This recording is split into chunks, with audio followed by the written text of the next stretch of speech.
tout le monde, j'espère que ça va bien aujourd'hui. Bienvenue sur ma chaîne pour ce nouveau vidéo book haul.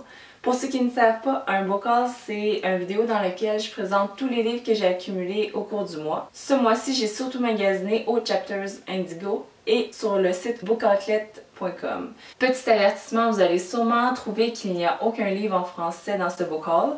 C'est pas du snobisme, c'est simplement que ça l'a pas donné ce mois-ci.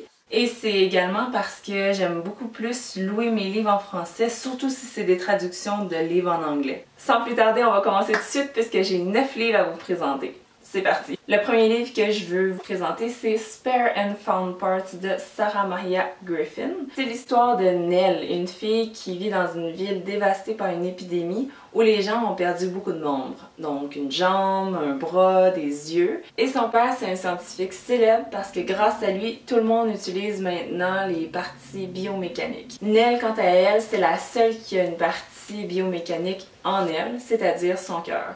Et son cœur tique, comme une horloge ou comme une bombe. J'ai vraiment été accrochée par le cover, mais aussi par l'histoire qui est super intrigante. Le prochain livre que je vais vous présenter, c'est The Unbecoming of Mara Dyer par Michelle Hodkin. La raison pourquoi je l'ai pris, c'est que je le voyais partout, tout le monde en parlait. Donc il était très populaire, mais aussi très apprécié. C'est un livre aussi très recommandé dans le temps de l'Halloween, puisqu'on sait jamais si ce que le personnage principal qui écrit au jeu, si c'est la vérité, si c'est juste ce qu'il aperçoit. J'en connais pas plus, à part que c'est l'histoire de Mara Dyer, qui se réveille à l'hôpital suite à un accident et qu'elle a aucun souvenir. J'ai également hâte de lire pour le personnage de Noah, qui est décrit comme le chum parfait, idéal de toutes les filles, donc ça va être intéressant. Pour le livre suivant, il s'agit d'une suite. After You de Jojo Moyes, qui avait écrit le livre Me Before You. Ça, c'est un excellent exemple de ce que je vous parlais tout à l'heure. J'ai lu le premier livre, Me Before You, en anglais et j'ai adoré. Ensuite, je suis tombée sur le livre en français, Après toi, et j'ai essayé de le lire et j'ai vraiment pas aimé l'écriture, c'était long, tout ça. Donc j'ai arrêté. Puis là, j'ai réfléchi et je me suis dit, la première fois que je l'ai lu, c'était en anglais, donc vraiment avec les mots de l'auteur. Donc j'ai décidé de lui donner une autre chance après avoir vu plusieurs fois le film. Je me suis fait dire par certains que le premier était quand même meilleur que le deuxième, mais je veux en décider par moi-même et voir la suite imaginée par l'auteur pour cette histoire-là. Pour le prochain livre, il s'agit également d'une série, The Kiss of Deception par Mary E. Pearson. On suit les aventures de la princesse Lia qui, à 17 ans, cherche sa place. L'histoire commence le jour de son propre mariage duquel elle s'enfuit, mais non sans voler des documents anciens secrets d'un chancelier. Elle va aller se réfugier dans un village éloigné afin de changer de vie. Puis un jour, deux mystérieux étrangers vont faire leur apparition. L'un est un prince et l'autre est un assassin qui a été envoyé pour la tuer. Donc ça a l'air d'être vraiment beaucoup d'action, peut-être un peu de magie à cause du chancelier. À l'endos, on voit même le cover du prochain livre qui est déjà sorti. Le prochain livre que je voulais vous présenter, je l'ai acheté parce que j'avais déjà vu le film. Il s'agit de Mike and Dave Need Wedding Dates. Si ça vous dit rien, regardez le beau cover juste ici du film. C'est un film avec Adam Levine, Anna Kendrick et Zac Efron. Ils semblent être restés dans leur phase ado malgré qu'ils soient à 25-30 ans, je sais pas exactement ils ont quel âge, mais ils font plein de conneries, plein de niaiseries, puis dans les mariages dans lesquels ils vont, ça finit toujours en catastrophe. L'histoire commence dans le film par le mariage de leur sœur, donc il faut absolument qu'ils se comportent bien et avec de la retenue pour pas faire tout foirer comme ils le font d'habitude. Donc c'est leur sœur Jenny qui leur suggère de venir avec des dates. Cependant, des bonnes filles, là, droites, rangées, afin d'un peu les surveiller, les contrôler. Donc j'espère de voir si le film est pareil qu'au livre. Le prochain livre que je vais vous montrer, c'est déjà un de mes coups de cœur. Il s'agit de Wonder de R.J. Palacio. Il s'agit d'une histoire un peu middle grade, donc 9, 10 ans, 13 ans environ. Le personnage principal s'appelle August Pullman, surnommé affectueusement Augie, et il est né avec une déformation faciale, donc il est lourdement physiquement handicapé et il a toujours jusqu'à maintenant eu l'école à la maison. Et ça commence qu'on veut essayer de le faire plus socialiser, donc on est en train de parler de l'intégrer à l'école. C'est un livre magnifique sur l'acceptation, sur la différence, sur les regards publics, sur le jugement, sur l'intégration, sur l'intimidation. C'est vraiment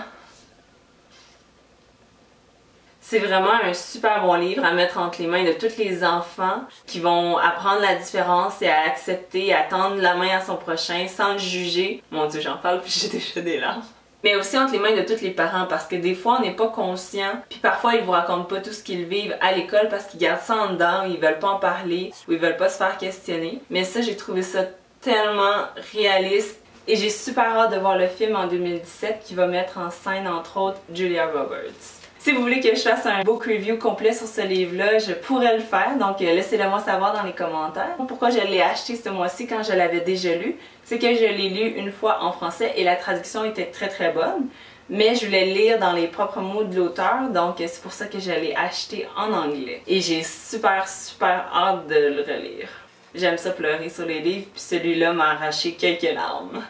Ensuite, on a Even When You Lie to Me de Jessica Alba. Et c'est l'histoire de Charlie, une fille qui entame sa dernière année du secondaire. Et elle a pas très hâte à cette année. Pour elle, c'est une autre année dans l'ombre de sa meilleure amie.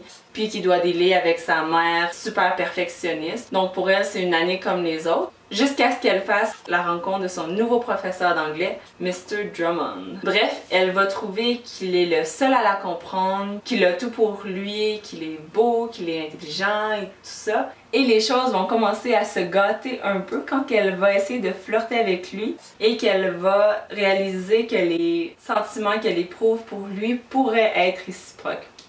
Finalement, prochain livre, encore du Young Adult, c'est Tonight the Street Are Ours par Lelia Sales. Et c'est l'histoire d'une fille qui s'appelle Arden, qui a toujours été gentille avec tout le monde, loyale et tout ça. Mais à 17 ans, elle est fâchée contre tout le monde. Et elle va sur un site web qui s'appelle Tonight the Streets Are Ours, écrit par un gars qui s'appelle Peter. Et en lisant son blog ou son site web, je sais pas exactement c'est quoi, elle va se rendre compte qu'il met des mots sur tous les sentiments qu'elle peut ressentir. Elle se sent comprise à travers lui et c'est pourquoi elle va faire une petite folie. Elle va faire un road trip à New York City pour aller le rencontrer.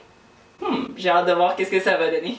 Le dernier livre que je vais vous parler, c'est un livre de photographie. Donc, je l'ai acheté parce que d'habitude, ces livres-là, ici, ils coûtent environ 25 $ au Canada et 20 $ aux États-Unis. Et celui-ci, je crois qu'il coûtait pas plus que 7 $. Donc, c'est pourquoi j'en ai profité. J'aime beaucoup la photographie. J'ai appris beaucoup par les livres. Et c'est pour ça que j'en possède vraiment beaucoup. Si vous voulez, je peux faire un top 5 des meilleurs livres de photographie. Juste à me laisser savoir dans les commentaires en bas. Et celui-ci, ça a l'air vraiment d'être pour débutants, mais étape par étape, avec beaucoup de photos, puis même les réglages sur les appareils. Parce que des fois, certains livres assument qu'on sait déjà. Ça dépend aussi des niveaux, mais celui-là, j'ai pris un beginner, c'est justement parce que les choses sont mieux expliquées.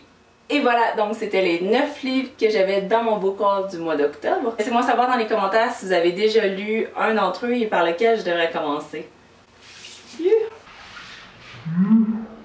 Sur ce, j'espère que vous avez apprécié ce premier book haul. Il y en aura d'autres évidemment parce que je suis dans les librairies 1 fois ou 3 fois par semaine. Donc c'est vraiment une maladie. Mais au moins j'encourage l'industrie du livre. N'oubliez pas en quittant de liker cette vidéo si vous avez apprécié et de vous abonner à ma chaîne si vous voulez voir plus de contenu. Bye bye, à la prochaine!